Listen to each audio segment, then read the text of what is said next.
संजना तू क्या कर रही है? क्या बोला आपने? संजना नहीं जेठानी जी कहिए मुझे, समझिए आप। दोबारा मेरा नाम लिया ना तो माँ जी से कह दूंगी। और ये कौन सा सोने का टाइम है? दोपहर के 2 बज रहे हैं। खाना तो बनाया नहीं गया होगा आपसे, चुपचाप से उठकर खाना बना दीजिए। जी जेठानी जी, मैं भी खाना बनाती हूँ। निशा चुपचाप बिना कोई सवाल किए रसोई में खाना बनाने के लिए पहुंच जाती है और फटाफट से खाना बनाकर डाइनिंग टेबल पर लगा देती है, जिससे सास बहू मिलकर खाते हैं। खाना तो अच्छा बना लेती है छोटी बहू तू। रात को खाने में बढ़िया सा खाना और बना लेना। बहुत हो गया गोभी आलू गाजर आलू भिंडी ये सब खाते हुए, मुझे कुछ अच्छा सा खाना है। जी माँ जी।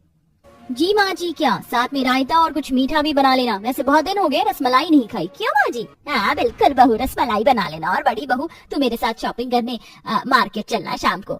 जी माँ जी। माँ जी मैं भी चलूं? मुझे भी बाजार से कुछ सामान लेना था। नहीं, तू अगर शाम को हमारे साथ मार्केट जाएगी तो रात का खाना कौन तैयार करेगा? तू चुपचाप से यहीं रह। ठीक है माँ जी। और शाम होने पर दोनों सास बहू बाहर शॉपिंग करने चली जाती हैं। वहीं बेचारी निशा खाना बनाकर घर के बाकी काम करती है, कपड़े धोती है, उन्हें सुखाती है। ये भगवान, मैं तो थक चुकी हूँ। माँ जी से कहा था कि ये कपड़े कल धुलूंगी, लेकिन नहीं, माँ जी को अभी ही धुलवाने थे। और संजना तो जब से शादी करके यहाँ पर आई है तब से इतनी बदल गई है कि ऐसा लगता है मैं उसे कभी जानती ही नहीं थी। कुछ कह भी नहीं सकती जेठानी जो है। ऐसे ही समय गुजरता है। जब सास बहू का मन किया करता था वह निशा पर दबाव डालकर उससे घर का ढेर सारा काम करवाते थे।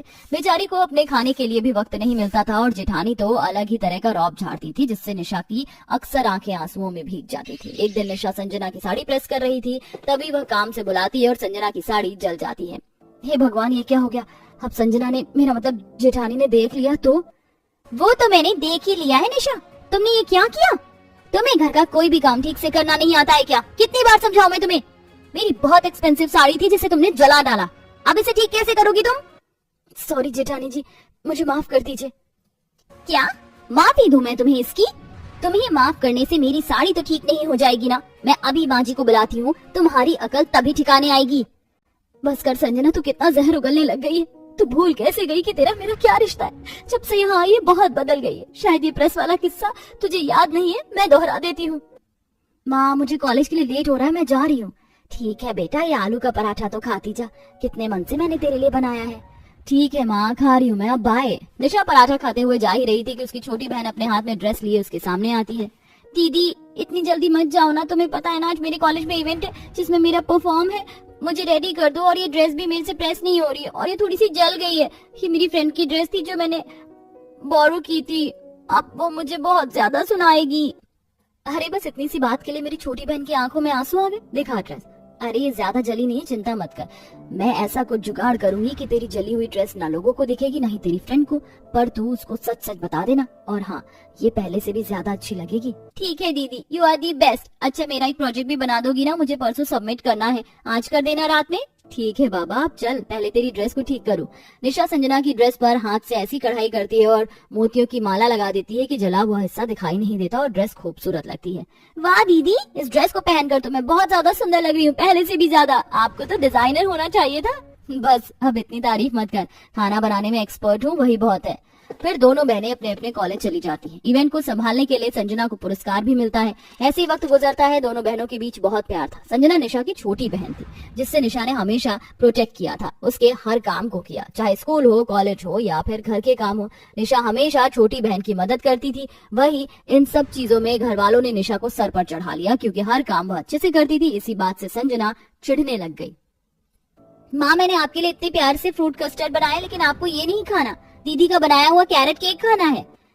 अरे तेरे हाथ का चख तो लिया, इतना अच्छा नहीं बना है। तेरी बहन ने बहुत अच्छा केक बनाया है, मुझे खाने दे अब। लो माँ खाओ ना, ये पूरा मैंने आपके लिए ही तो बनाया है।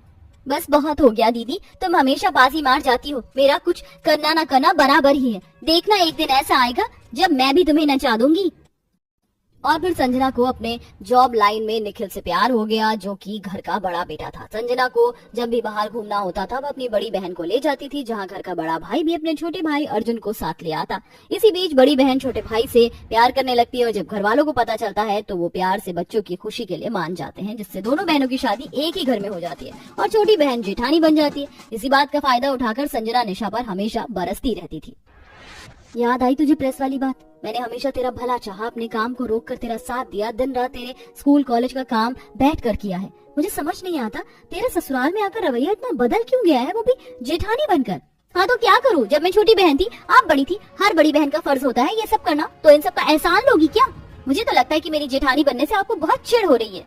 नहीं संजना, तू गलतफहमी में है, मुझे तुझसे कोई चिढ़ नहीं है। मैं तो अपनी उस बहन को ढूंढ रही हूँ जो मेरे साथ नोकझोंक किया करती थी। आपकी ऐसी बातों से मैं पिघलने वाली नहीं। इस घर में मेरा जो औहदा है उसका मान तो आपको रखना ही पड़ेगा। हाँ मैं तुझे जेठानी कहूंगी, मैं कहाँ इनकार कर रही हूँ। ओ देवरानी बहुरिया, मेरी बड़ी बहू को ब्लैकमेल मत कर। होगी अपने मायके में तू इसकी बड़ी बहन, लेकिन ये इस ससुराल में छोटी बहन होकर भी तेरी जेठानी है, तो उसकी बात माना कर, समझी? अब खड़ी क्या है, जा हम दोनों के लिए चाय लेकर आ। जी माँ जी। देवरानी आंखों में आंसू लिए रसोई में जाकर चाय बनाकर अपनी जेठानी और सास को देती है। कहा था ना एक दिन ऐसा आएगा जब मैं बड़ी बहन आपको अपने इशारों पर नचा दूंगी। वही हो रहा है, आपको भी प्यार करके यहीं आना था तो भुगत लीजिए। चाय में अदरक बराबर तो डाली है ना? हाँ जेठानी जी। गुड। कुछ देर बाद संजना अपनी बड़ी बहन को तंग करने के लिए सीढ़ियों पर तेल डालती है। अब जैसे ही मेरी बड़ी बहन इन सीढ़ियों से उतरकर यहाँ अपना पैर रखेगी तो फिसल जाएगी और मुझे बहुत मजा आएगा। ये बात किशोरी आकर सुन लेती है, जो अपनी बेटियों से मिलने उनके ससुराल पहुँचती है। संजना ये सब क्या सुन रही हूँ मैं? तुझे शर्म नहीं आती अपनी बड़ी बहन के लिए साजिश करते हुए? माँ। हाँ मैं। मुझे बता तूने ऐसा क्यों किया? निशा तू बेटा संभाल कर। किशोरी जैसे ही चिल्लाती है तब तक तो सीढ़ी से निशा फिसल जाती है और तुरंत संजना उसे संभाल लेती है। दीदी तू ठीक तो है ना? देखा, तू जानती है तेरी बड़ी बहन है, फिर भी तूने उसको बचा लिया, तो तूने उसे क्यों गिराना चाहा? आप क्यों मेरी बहू से जबरदस्ती कर रही हैं? ओह हाँ मुझे उनकी फिक्र है और ये मेरी बड़ी बहन है, लेकिन एक तरफ मैं उनसे उतनी ही चिढ़ती भी हूँ। याद है आपको वो मेरी कस्टर्ड वाली बात, जब आपने दोनों बहनों में से इन्हें चुना? हमेशा आपने मेरी बड़ी बहन का साथ दिया है, कभी मुझे नहीं समझा, इसलिए जब मुझे मौका मिला जेठानी बनकर इन पर हुक्म चलाने का तो बस ससुराल में मैंने वैसा ही किया।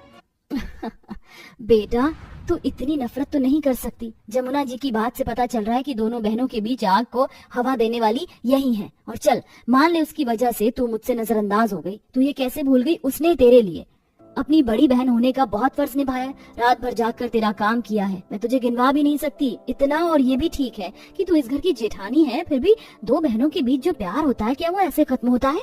अरे बाकियों के घर में जो देवरानी और जेठानी होती है ना, वो भी अब बहन बनकर रहती है, और तुम यहाँ देवरानी जेठानी होकर भी ना बहन हो ना कोई और रिश्ता। तूने तो किसी चीज की मर्यादा ही नहीं रखी संजना। लेकिन मैं दिल से कहती हूँ, एक बार भी तेरी बहन ने यहाँ उफ नहीं किया होगा देवरानी बनकर काम करने में। मेरी बात को दिल से सोच कर देख। कोई बात नहीं, जाने दीजिए माँ। नहीं बेटा। खड़े खड़े संजना अपनी बहन की सारी बातों को याद करती है। शादी से पहले के वक्त उसके जहन में आते हैं जब निशा ने उसका बहुत साथ दिया था। इन सब बातों के बाद उसे अपनी गलती का पछतावा होता है और अपनी बहन को सीधा गले लगा कर कहती है, दीदी दीदी मुझसे बहुत बड़ी गलती हो गई, मुझे माफ कर दीजिए। मैंने 2-4 बातों को दिल से लगा लिया और ससुराल में आपके साथ बहुत गलत किया है।